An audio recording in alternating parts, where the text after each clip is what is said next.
बुलेटिनच्या सुरुवातीला एक breaking news आहे। छत्रपती संभाजीनगरमध्ये विमानतळाच्या एक्झिट गेट परिसरात भीषण आग लागल्याची माहिती समोर येते आहे। तर जी प्राथमिक माहिती आपल्याकडे आहे त्यानुसार छत्रपती संभाजीनगरच्या विमानतळ परिसरात आगडोंब उसळलेला आहे आणि ही आग शॉर्ट सर्किटमुळे लागल्याचा अंदाज वर्तवला जातोय।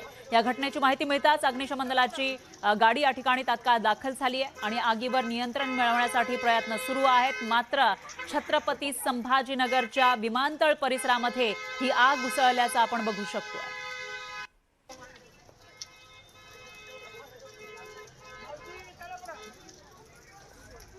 छत्रपती संभाजीनगरचा विमानतळ परिसर हा आहे आणि या ठिकाणी बरोबर गेटच्या जवळ आग लागली आहे। साधी सुधी ही आग नाहीये, तर आगीच्या ज्वाळा आपण या ठिकाणी बघू शकतोय आणि त्याच्यानंतर इथं अग्निशमन दलाच्या गाड्या पोहोचल्यात, आग विझवण्यासाठी प्रयत्न सुरू करण्यात आलेत। मात्र इतक्यात तरी ही आग विझणार की नाही असा सवाल या ठिकाणी उपस्थित होतोय।